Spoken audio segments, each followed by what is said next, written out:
بسم الله الرحمن الرحيم. السلام عليكم ورحمة الله وبركاته. It gives me great pleasure today to be here with you and to introduce to you a great professor that you already know actually. Most of us know Professor Bimberg. Professor Bimberg, surely he's one of the pillars of King Abdulaziz University by now, because he's been with us for the last 7 years and he's adjunct professor at KAU.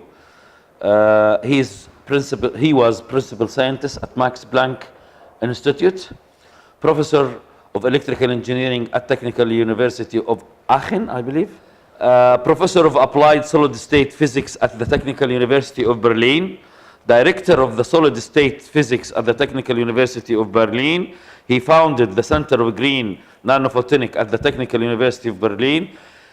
He is the chairman of the German Federal Government Center of Excellence for Nanotechnology. Professor Bimberg has been awarded many awards, many medals, many prizes, which, you know, if we mention them, we will be here for a long time.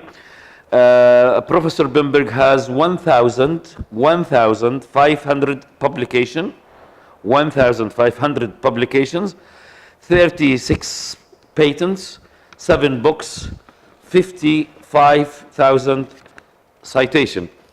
Professor Bimberg, we are proud, honored, and privileged to have you with us here today. The floor is yours.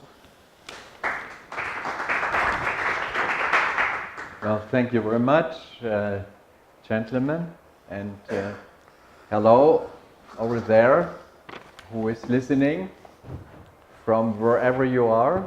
Yeah, I would like first of all to thank my hosts very much for inviting me and reporting you about a few things which are really new in the internet actually. And the last information I put in last night. The last few graphs were made last night. Now I will start with a little reflection about nanotechnology, about nanomaterials. Very short, 3 minutes. Then I will go to the internet, and finally I pick out one type of device and will show you that with one type device you can fabricate a data stream of, let's say, 4 terabit per second. 4 terabit per second. Okay? One device. You will be surprised how it works. And it's based simply on a modern nanotechnology approach plus clever use of Maxwell equation. And I do hope that in electrical engineering all of you know about Maxwell equation, right? Aha, now it works. Okay. Now, the devices I'm going to talk about are based on quantum dots. Not all of you are familiar. Some of you have attended previous lectures of mine, but time has passed. So I will remind you about the essentials. What is a quantum dot? A quantum dot is a cluster of a semiconductor cluster, a cluster of semiconductor material which resides inside of another semiconductor material. So it's very similar to what we call double heterostructure. Double heterostructure is one material, a second material, the first material again, and that was the basis of the first semiconductor lasers, of the heterojunction bipolar transistors, of many of heterojunction solar cells, etc., etc. And Alferov and Kromer got the Nobel Prize for proposing that. They proposed it in the 60s, and they got the Nobel Prize in the year 2000, 38 years later. Yeah? And a quantum dot is something like a double heterostructure, except that you do not have a material B inside of A, and inside of A, the material B is very, very tiny and small. It's nano size. That's quantum dot. And it resembles electronically an atom in a dielectric cage, not a semiconductor. Yeah? Because it has the same energy states as an atom, actually like a hydrogen atom. like S states in a hydrogen atom, just two-fold each other. And what are the definitions for size and morphology of coherent quantum dots? The lateral extensions in all three directions of space should be smaller than the de Broglie wavelengths of the charge carrier. Now, those of you who didn't attend physics courses don't know what a de Broglie wavelength is. Now, to keep things easy, it's for typical semiconductors in the range of 10 to 20 to 30 nanometers. Yeah, that's a de Broglie wavelength. The wavelength of an electron or of a hole. Yeah. But if it becomes too small, this cluster, it has no bound states anymore. Yeah. So, not too large, energy difference between sublevels should be larger than kT at 300 Kelvin. Yeah. And that is the reason why quantum dots were discovered very, very late. Yeah. Semiconductors, lead selenide, for example, are known since 19th century. Yeah. Brown, the inventor of Brown tube of the previous TVs, yeah, made his PhD thesis on semiconductors in the 19th century. But quantum dots were discovered only very recently, approximately 25 years ago. And there were some theoretical predictions from a Japanese group, Tokyo Institute of Technology, which put a lot of power in the development of these materials. There was a PhD candidate called Asada, yeah? Asada, who wrote his PhD thesis in 86. And what did he do? He used two material systems. Infrared material system, 1.55 micrometer gallium indium arsenide and indium phosphide, and another one, 900 or 1000 nanometer material system, gallium arsenide, gallium aluminum arsenide. Both material systems are lattice matched. Yeah? And this was at that time, in the 80s and also in the 90s, thought to be precondition for growing by epitaxy, MOCVD or MBE, such materials. Everything else was forbidden.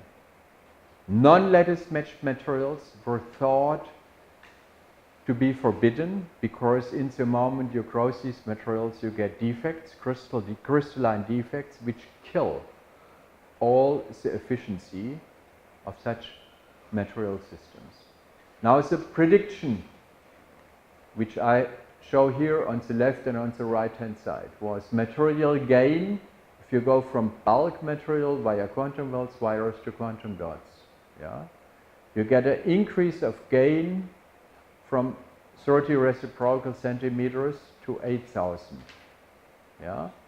And on the right hand side you see maximum gain and current density, and you see here what is called threshold current density. What is threshold current density?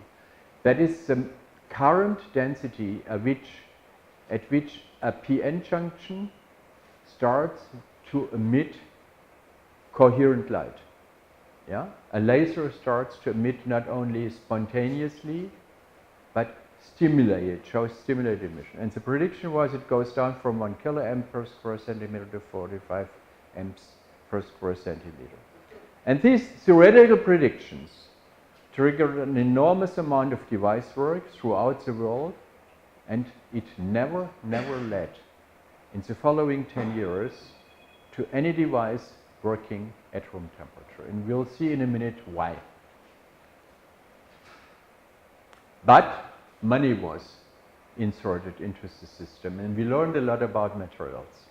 Yeah?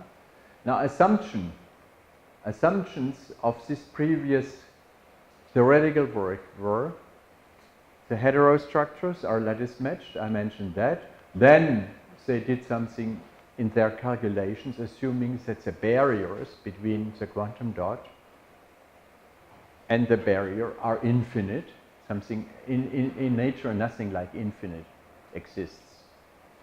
Assumed only one electron hole level inside of the quantum dot and equilibrium carrier distribution. And that was unsuccessful technology, that was incorrect, and that was partly incorrect. Yeah? Now what we discovered is that if you study growth, and that is what we did, yeah? If you study growth, then there are essentially two different growth modes. Either a two-dimensional growth mode, you have put one material on top of another one. Material 2 on top of material 1. And either it grows in a lateral way, yeah? Large surface energy, then you have a thin wetting layer here. Or if it's strongly strained, there is a three-dimensional growth, yeah? And you get these clusters. And these clusters were thought to be bad. And finally, a person at the Institute of Physical Chemistry at my university discovered, Ivan Stransky, Bulgarian, discovered there is a mixed growth mode, Stransky-Krasenov growth mode. That one, you start with a two-dimensional position and then you have a phase transition, a first-order phase transition, you go to three dimensions. Yeah? And indeed, you see here some of such indium arsenide deposited on gallium arsenide, or indium gallium arsenide deposited on gallium arsenide, and you have a lattice mismatch of 7%. You have square-shaped quantum dot-based self-similarity because of self-organization, edges following always the same directions, and sometimes you have ordering. So very, very interesting from a fundamental physical point of view. Is it of any use? Well, you replace all these old paradigms, and I don't want to go through that in detail. Yeah. Important is all carriers in these quantum dots are localized in a typical volume which is extremely small, 1000 cube nanometers. The energies of carriers are discrete delta functions. The carriers have no well-defined wave vector, and there is no wave vector conservation. And what is valid is Heisenberg's uncertainty law, which means strong localization in R space means delocalization in momentum space. And also recombination is so-called excitonic. An exciton is something like a hydrogen atom. An exciton is an electron-hole pair, electron-hole just bound by Coulomb. And each of you knows what Coulomb is, okay? Yeah, and finally, most important for any devices I will talk about today is the index of refraction of the waveguide does not depend on the gain of the quantum dots. That means you don't have a Kramers-Kronig relationship which you need to apply, and that helps a lot when you go to higher order modulation formats like phase modulation, match it with intensity modulation. And that is an electrical engineering subject. Okay, I want to skip a few slides, yeah, which are last time I was here, I was talking about that here, single and entangled qubits for quantum cryptography. And some of you might remember that, yeah. I'm skipping that now. And I go immediately to the second chapter, which is on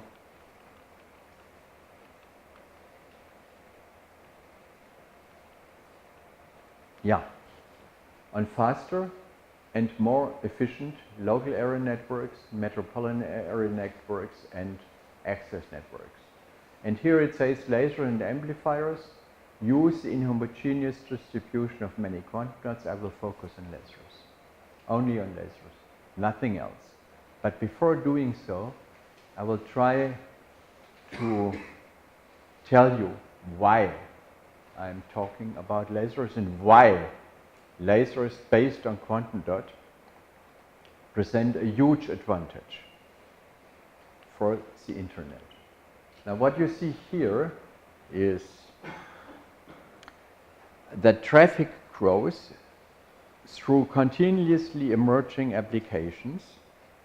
Did you know that Netflix 2017, yeah, now is February 2018, 2017 was responsible for 1/3 of the capacity use of the internet in the United States? Probably, I don't know. Do you have access to movie libraries here? Probably a little more restricted than United States. My children, they don't have TV anymore. They're using their iPhone or their iPad actually. They're using actually both. Yeah, I have children, I have and daughter-in-law. They're sitting next to each other, but each of them watches their own movie from Netflix. Yeah, that is the future. That is the present actually already 1/3. Yeah. Now streaming of videos means, of course, an extreme challenge for the challenge for the channels, yeah, which are transporting the information. And here is some pictures which I received a week ago from Bell Nokia in Holmdel, from one of the leading experts of Bell Nokia in Holmdel in New Jersey.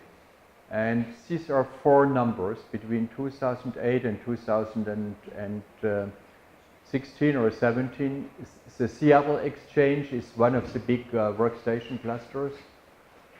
The total broadband demand in United Kingdom, the global mobile data traffic, and the video traffic in YouTube and in Netflix. And taken all together, yeah, you see everywhere it's 60%. What means 60%?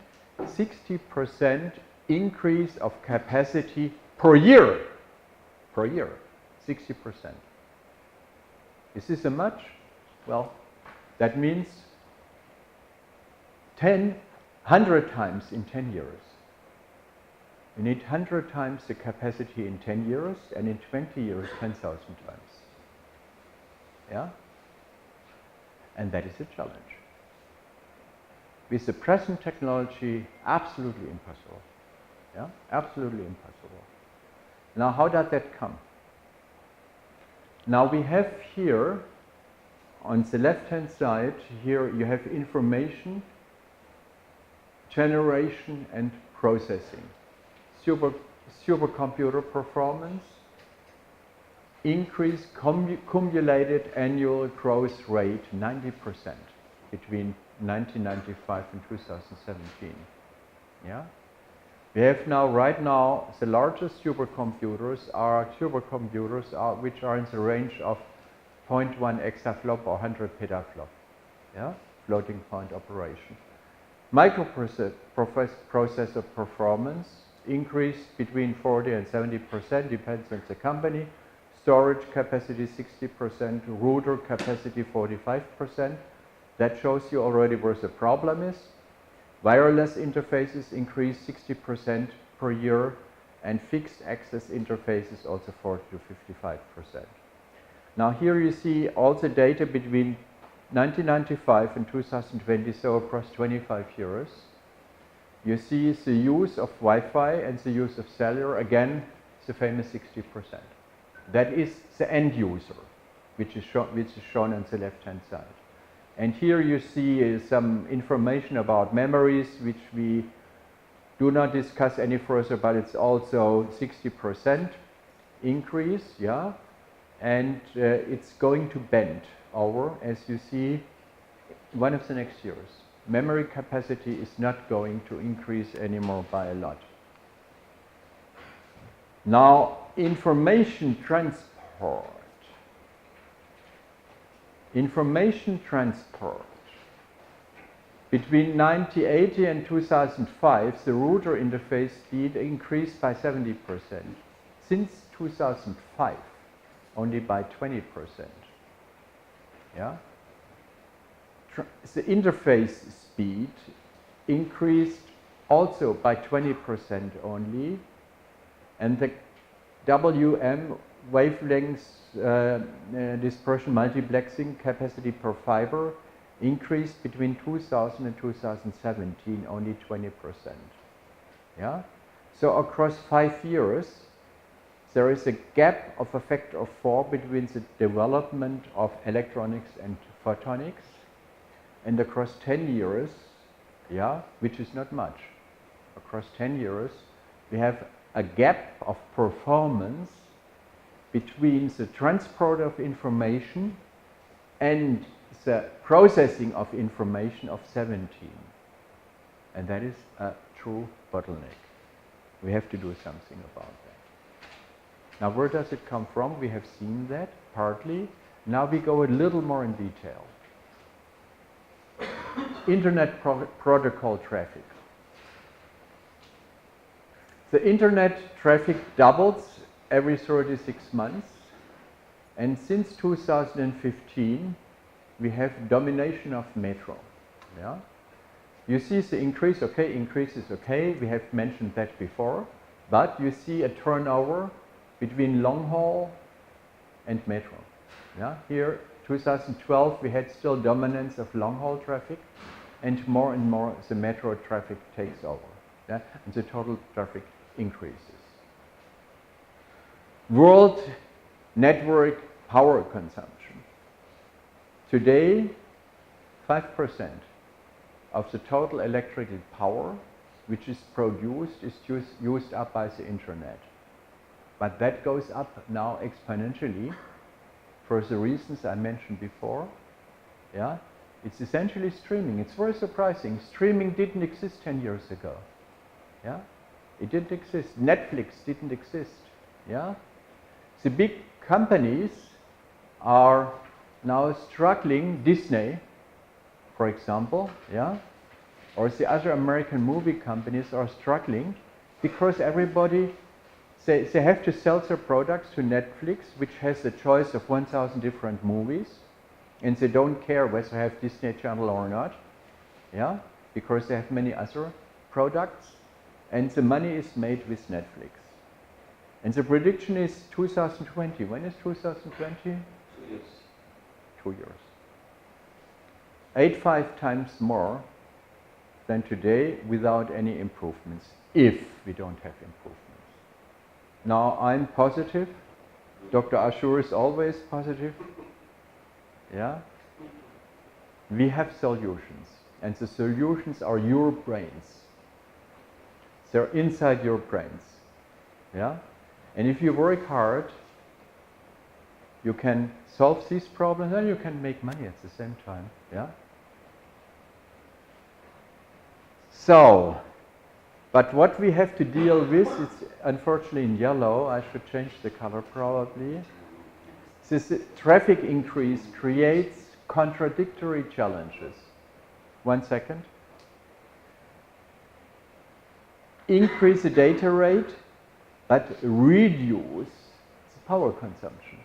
And if you look into a little more details about the dynamics of lasers, you see that is a contradiction by itself. And now it's your... Just one comment on the solution of the future. Yeah. I don't know if you have an idea on the big project proposed by, I think, by Netflix. 10,000 of small satellites called CubeSat. They will cover total flow, and internet will be available everywhere and with small cost. I think it's one of the coming. I think it will be one of the fundamental solution of this problem. Yeah. And the question is always at which expenditure? How much does it cost? And the question is, how much do you have to pay for pulling down one movie? Via a satellite or via a glass fiber? That is the question. And I'm no master of business administration. Unfortunately, I'm an engineer. And I can't give you that answer. But presently, I do know what the people doing. You're talking about the so-called swarms. Mm-hmm. Yeah? Presently, the swarms are good probably in Saudi Arabia, yeah, because the distances are very large, yeah, and laying down cables costs money, yeah, but providing information to Riyadh or to Jeddah, you don't need a swarm, you just need cables, yeah, and we need higher and higher capacity, and it's easier for a cable with multiplexing, wavelengths multiplexing, I'm coming to that point, yeah, much easier, having a few inexpensive semiconductor devices with some clever ideas behind, than increasing the number of mini satellites from 1,000 to 10,000 to 100,000 to 1 million, yeah, polluting finally space, yeah, but it depends on the area you were talking about, yeah. The sub-Sahel area, or the Sahel area in Africa, yeah, the desert belt, yeah, that is of course a place where you would most probably use satellites, but not in densely populated cities. Okay, let's carry on. So, message is, every bit of information spends part of its life as a photon. Not all of its life, but part of its life. It spends as a photon. And the optical fiber networks are the workhorse of the internet. And here you see you have your satellites. Come on. I have your satellites here. Yeah? But you go then down to core, to metro, data centers, access, local area, cellular. Cellular is again no cables. Yeah? You're going to have mixed technologies. There's not one solution, but there are many solutions for different types of problems. Now some key fiber facts. Did you know that we have presently installed 5 billion kilometers of fiber? 5 billion, 5 times 10 to the 9 kilometers of fiber. You know how much money that costs? Billions also. More than 4 billion, because laying down one fiber is already approximately across the Atlantic, I do know the numbers, 1.5 to 2 billion. Yeah? We have 100 petabit per second transponders deployed. That means 1,000 times the total IP traffic. And finally, a last picture. What is presently going on? Until now, we had so-called open channels. So we had cables which were laid down in the Atlantic, in the Pacific, in the Indian Ocean, yeah, in the Arab Gulf, etc., etc. Now the situation changes. Facebook itself pays a lot of money for using the existing channels, and they made their managers who have an MBA. They found out they save money if they lay down their own cable, and that's what they're doing. Yeah, they're laying down, or they laid down already a transatlantic cable. Yeah, here from New York area down to Ireland.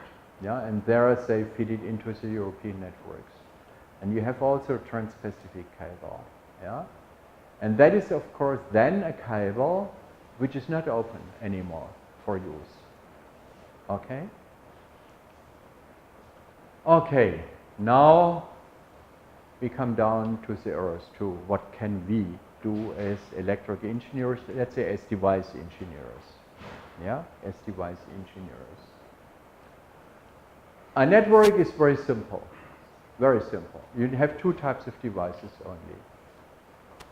You have transmitter, that means, or three types of devices. You have a transmitter, a booster amplifier, an inline amplifier, a preamplifier, and a receiver, which means a detector plus some electronic devices, yeah, and that's it. So we have three types of photonic devices and a little electronics, of course. And the transmitter is a driver circuit and so on. So it's a little high frequency and high bit rate, a mix of high frequency electronics and high bit rate photonics. And the transmitter should emit picosecond pulse, possibly sub-picosecond pulses at high repetition rates, if possible at tens of gigahertz. Yeah? Not 1 gigahertz, tens. You want to have repetition rate tuning and low pulse timing jitter. What is timing jitter? If you have two pulses or several pulses, each coming after one coming after the next one, you want to make sure that they come exactly after the same time. Let's say after 10 picoseconds. But 10 means not 9.8 and 10.2, but 10 means 10, 10.0. Now in actual fact, this is not the case. They're wiggling around. Second one is not after 10, but after 9.8 or 10.2. You have actually a Gaussian distribution of arrival times, and you want to have the half-width as little, and that is jitter. Temperature independence. Yeah, what does it help that you have a low threshold current density laser if you need to cool it, and the Peltier cooler uses up 10 times more power as compared to the drive current of the laser. Yeah, you lose everything at that point. And you want to have a clock signal generation with the lasers. And that is done by quantum dot mode locked lasers. And that is the rest of the subject today. What is quantum dot mode locked lasers? Now you need also amplifiers, and that is not, I'm not talking about the amplifiers which you need as many, at least as many as lasers, but we want to focus on the lasers. Now coming back to quantum dot. You have these clusters, few nanometers large, you stack them, you put them in a waveguide, in a cladding layer, yeah? And a typical laser structure, real as we use it today, is gallium arsenide substrate, aluminum gallium arsenide cladding, active region 5 to 15, indium arsenide, gallium arsenide quantum dots, p-doped emission wavelengths, let's say at 1300 nanometers, O band, yeah? That is the band we are going to use in metro. And here you see such a quantum dot. And we found already long 20 years ago, we found that quantum dots as gain media for lasers have a record low threshold current, are absolutely temperature insensitive, up to about 75 centigrade, which is okay, because usually they're not hanging on the roof of a car where they're heating up a little, but there is somebody underground. Yeah? And then a reduced RF noise and a few other advantages. And here I show you the historic development of threshold current densities of semiconductor lasers. That was winning, this data point is a Nobel Prize in the year 2000. Alferov was the first to develop a heterostructure laser which worked at room temperature for more than 1 second. Yeah? It was a group at Joffe Institute in St. Petersburg. At that time, Leningrad. Yeah, they changed the name back to the original one. And that is what, this is all our work, except one data point from New Mexico. We were the first making such lasers, and always the first laser made by a PhD candidate of mine who has now a laser company. The CEO of a laser company was already hitting the Nobel Prize value of Alferov. Yeah, that was remarkable. It's the very first. And in the meantime, we're down to below, we're in the meantime below 10 amps per square centimeter that the laser turns on and emits laser light. Yeah, that means it has very few losses. It's highly efficient, and the typical quantum efficiency of these lasers is around 99%. It's ideal. Yeah.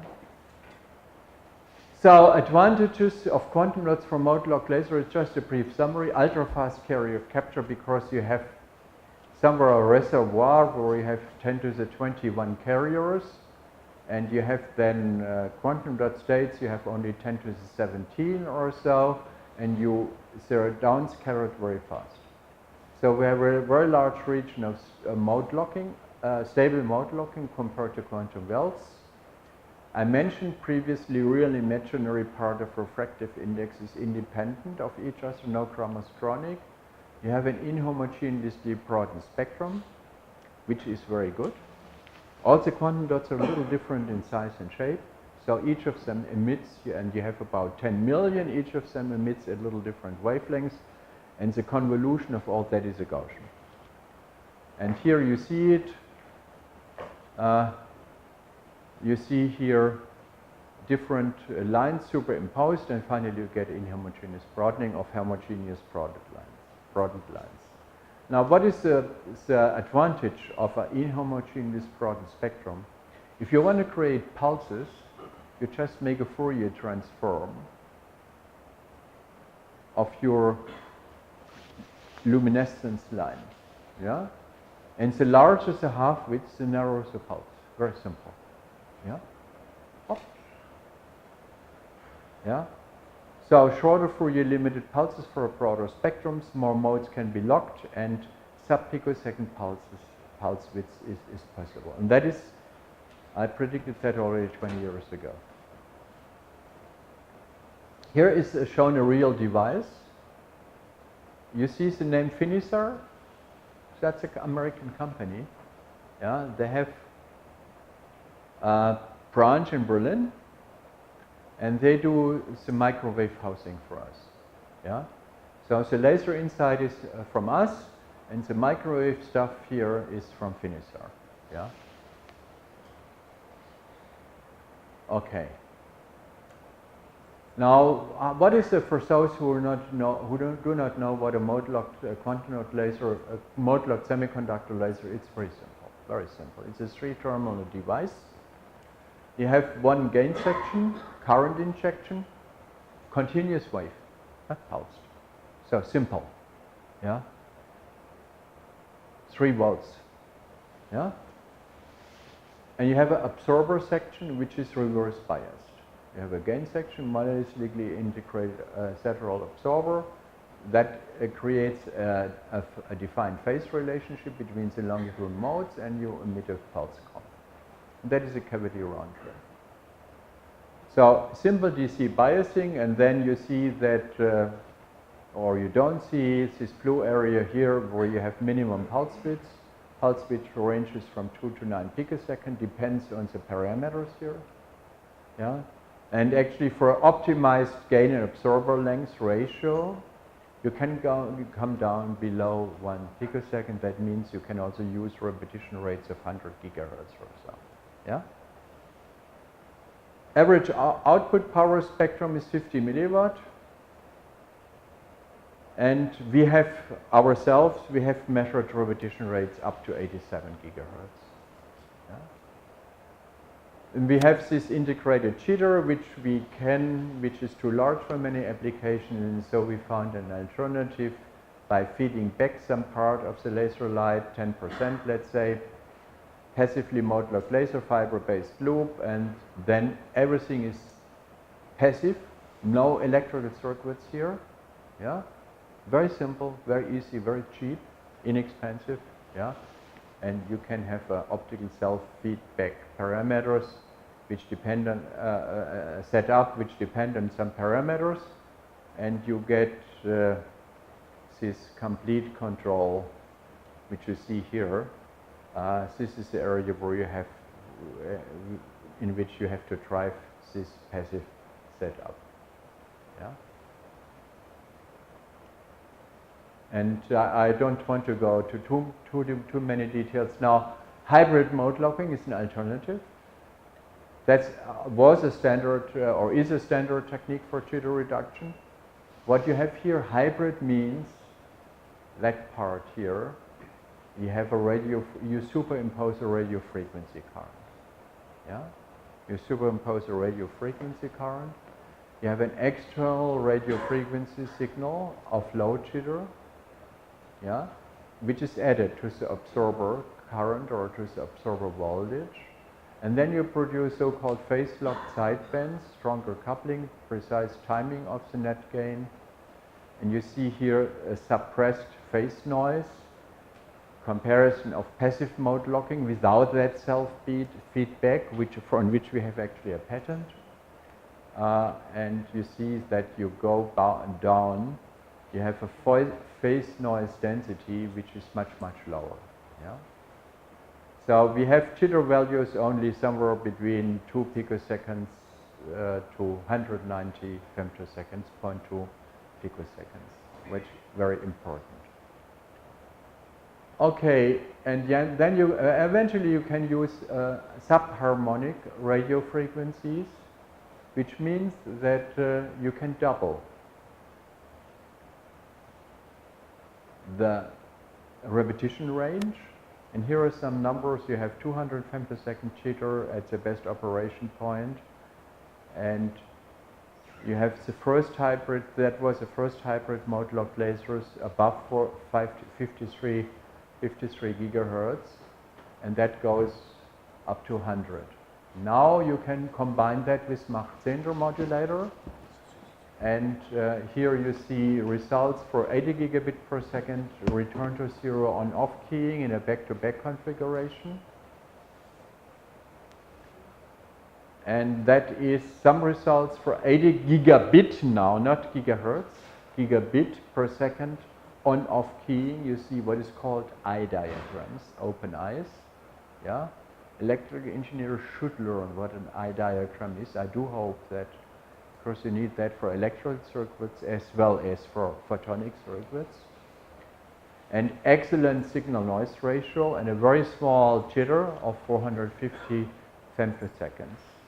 That is actually an electrical demultiplexer, which we built together with some colleagues of the real electrical engineers working with electrical circuits. And here you have the bit error rate as a function of received power at 25 degrees. Return to zero on off keying, you see open eyes, and you see the bit error rate is beyond 10 to the minus 10 errors, 10 to the minus 10 errors per bit. Yeah, which is actually the value you need below 10 to the minus 9. You need that for having an error-free transmission, for example, of data between banks. Yeah, you cannot have any errors when you connect banks with each other. So finally, we are going to a 2. Because all that what I have shown before is just switching on and off. OOK means on-off keying, switching on and off. Yeah? An electrical signal or an optical signal. Now that's not all. An electric magnetic wave has, which parameters you have? Frequency or wavelengths. Frequency and wavelengths the same, but phase. Most important. Most people forget about phase. Yeah, and wavelength. Yeah, intensity, wavelengths or frequency, and phase. You have actually 3 parameters, and you can combine all 3. Now, okay, that is this wonderful zoo of modulation rates and polarization. Actually, you shouldn't forget about polarization. It's another factor of 2. Yeah, so we have time, we have quadrature, phase, so-called multi-level of intensity, multi-level of phase, yeah, and I will show you a few. And here you have what I was talking about right now. Now, where is it? Here? Here is, oh, okay, you find it here, yeah? Non-return to zero, return to zero. And you could talk about 1 hour about this picture, which I'm not going to do, yeah? This is probably one of you who is lecturing, one of the faculty members can lecture about such a picture for 1 hour. Let's go to 160 gigabit per second return to 0. Yeah, differential quadrature phase shift keying. Isn't that nice that I know that by heart? This abbreviation. Yeah, all that SU behind this SU are hiding many different abbreviations. There is no intelligence. It's just memory, which you need to understand what's going on. Yeah, you have here differential quadrature phase shift keying DQPSK. You have a dual drive Mach-Zehnder modulator combined with a phase modulator. You have a differential receiver based on the delay interferometers. You have 2 times an OTDM. Optical, time, domain, multiplexing. Yeah? You superimpose, let's say 80 gigabit, 2 times is 160. Yeah? And we have measured that, have found bit error rates below 10 to the minus 11. We have measured that across 45 kilometers and achieved 160 gigabit per second with this quadrature phase shift keying. So what did we do? We used the phase. We modulated not the intensity but the phase. Yeah? And here are some results. I think you will believe me. We have no choice, yes. We have no choice. And now I was hiding to you until now, and this is my last slide actually, or second last. I was hiding to you how the wavelength distribution of such a mode-lock laser pulse looks like. You have so-called longitudinal modes. And it looks like a hat, yeah? Sombrero, or American, is the head of Mr. Donald Trump. He always likes to carry. It's so-called hat-like structure, and the difference is what you see here are longitudinal optical modes. That means many different wavelengths are hiding inside of one pulse, inside of one pulse. That is a measurement of one pulse. Many different. Approximately you can count it. I can give you a copy, you can recount it, it's more than 40. And the difference is 1 dBm or so between the various modes. Yeah? So we have 40 discrete lines which are hidden here. And in the previous slide I was saying 160 gigabit per second, right? So we multiply 40 discrete lines, each of them modulated at 160 gigabits per second, separated. Yeah, you can separate them by an optical filter, very simple, nothing special. Yeah, and modulated with a Mach-Zehnder modulator, and you end up at a capacity with one single laser at 6.4 terabit per second. And this laser has a very low threshold current. It's based on quantum dots. It has a world record threshold current based on quantum dots.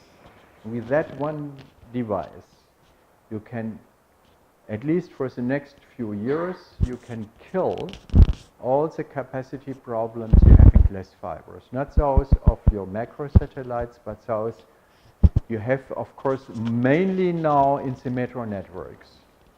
Yeah, in the metro networks, which bring all the data finally to access into the consumer fiber to the home. Yeah? And such devices are going to be in production end of next year by some Chinese suppliers. Yeah, we're working for them. The Europeans are stupid. So optical communications research is feeding the workhorse of the internet. And to avoid stagnation of internet services, the capacity crunch, you need a workhorse, and the workhorse is a quantum dot laser. Thank you very much for your attention. Thank you very much, Prof. Pemberg. I have a question about your experimentally validation of the 80 gigabit per second and 160 gigabit per second. Was it wired or wireless, and what was the distance of the link? 45 kilometers across. The signal went across a distance of 45 kilometers. And what we had a whole fiber-based system. On one side was a laser, yeah, which was driven by at a bit rate of 160 gigabit per second. On the other side was a receiver circuit after 45 kilometers. So, okay, thank you. And actually, we did experiments up to 100 kilometers. We got special fibers from American companies also to test new types of fibers. And all that at 1.3 O-band. Now, 1.3 is particularly good because the dispersion is zero. Yeah, you have a little larger absorption as compared to 1.55, but the dispersion is zero, and that is of course very important. If we go back to the previous slide here, you cannot have a dispersion which is larger than the half width of each line. Yeah, and so 1.3 is actually ideal because the fiber will not contribute to any pulse dispersion.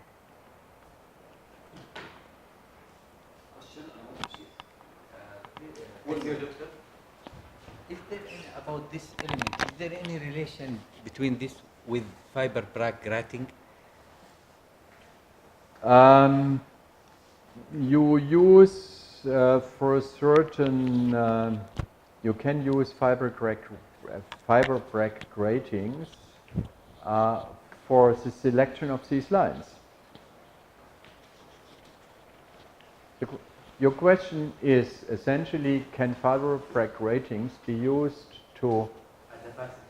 Of course. This is actually the ideal case. Because the fiber Bragg grating, you will have just a device which separates. Let's say you have a device which ends incoming one channel, going out 40 channels. And in each of the channels, you have a fiber Bragg grating, which is a little different from the previous one. Now, this fiber Bragg sounds complex, is not, because the fabrication technology of a fiber Bragg grating is very easy, and it's low cost. Yeah, and that is the ideal approach for selecting these lines.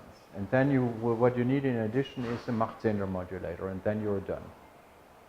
That one, I think it's more difficult because you use different grating and use different refractive index. For each, yeah, but that is easy to fabricate. A fiber Bragg grating is nothing special. Today, not anymore. 20 years ago, yes. But today it's standard technology, fiber Bragg grating. Yeah, we use them. Yeah.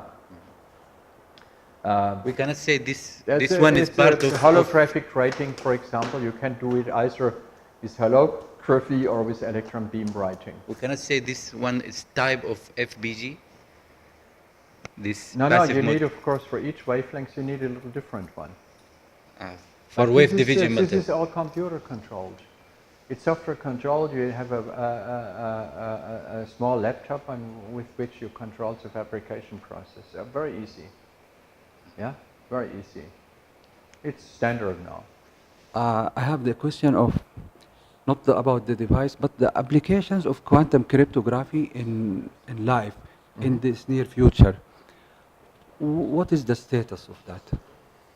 Well, we can, based on quantum dots, that is the simplest approach on single quantum dots. We can fabricate devices which emit single polarized photons, which can be modulated, as we have shown, up to 1 gigahertz or 2 gigabit per second. But that is not yet operating at room temperature, only up to about 100 Kelvin. Yeah, based on this material system, actually, I was discussing today, and it would have been nice, or it would be nice if it would work at room temperature, because then we can use the practical O-band fibers. We are now trying other materials like nitrides, and at nitrides we achieved room temperature operation, but then unfortunate what at 1300 nanometer, but at 500 nanometer, where we do not have good fibers. So this is still a subject of research mixed between material science, photonic engineering, and cryptography. Yeah. Okay, the status of So the students still have something to do. now like quantum computer, you can say. How many bits now? You can say the word length. I was just, there are various ways for quantum computing. One is using atomic physics approach. And we do have some institutes in Germany working with rubidium atoms and cesium atoms and so on. And there we have several tens of quantum bits already, yeah, but not yet enough for quantum computing.